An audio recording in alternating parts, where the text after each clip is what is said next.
Hansel and Gretel, The Grandma's Point of View, by Harchit Kohli. Enjoy. Hi, my name is Jane, also known as that creepy woman who lives in a house made of candy in the middle of nowhere. I live with my nephew, Jimmy, but he doesn't know how to speak English, so the days get quite lonely here.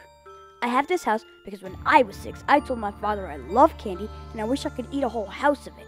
I guess my father took it literally because when I woke up the next morning, I was in a house made of candy. I love the house, but so did my dad, if you know what I mean.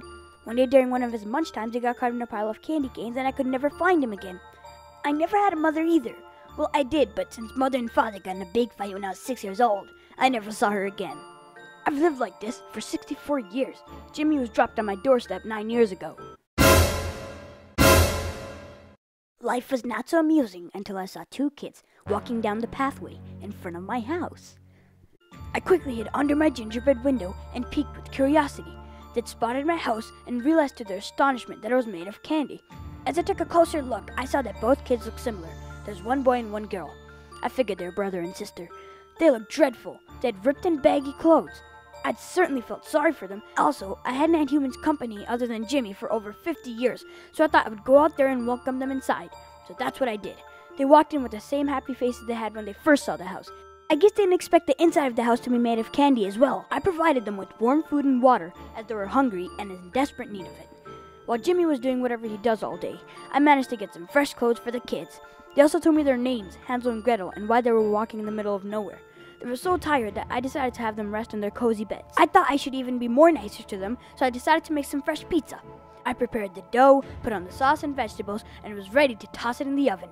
Jimmy also came out of his room to help me.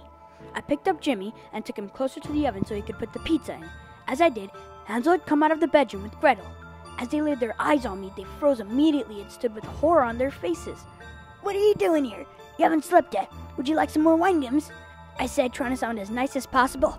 The looks on their face made me realize what they might be thinking. I tried to explain why I was sticking Jimmy in the oven, but before I could, I realized I put my hands too far.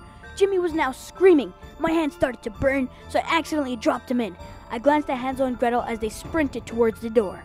I didn't know what to do at first, but then I remembered I would lose my opportunity to make new friends, so I rushed to the door to block it. But Hansel tripped over my foot and Gretel banged into me. They both fell unconscious, so I decided to lock them in cages and wait until they woke up. I locked Hansel and Gretel inside, but that didn't mean I couldn't hear their plan of escape. "What do we do? Would you cook us like the other guy?" whispered Gretel. Then I heard Hansel talking about how they should look around for keys to the cages. I felt bad.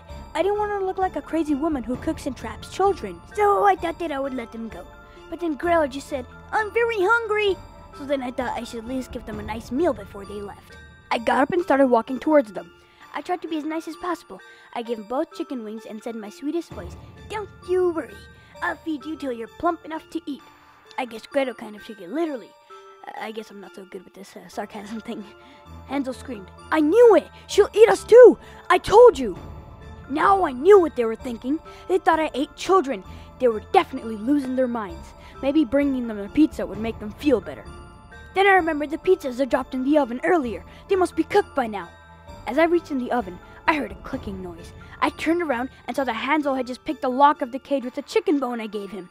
I saw him run towards me and shove me into the oven. He'd shut the oven door and helped Gretel get out. As I stared through the glass window of the oven, I saw them get a bag and fill it with bits of my house. After that, they ran out the door without looking back. Luckily, they forgot to turn the oven on, so when they were out of my sight, I quickly got out. I stared through the door, and I could still see them running through the woods from a distance. Jimmy had just joined me, and I told him, "Well, there's no other kid for me to eat but you." That was a mistake. Jimmy ran and joined Hansel and Gretel. And then I thought life would have been different if it wasn't for sarcasm.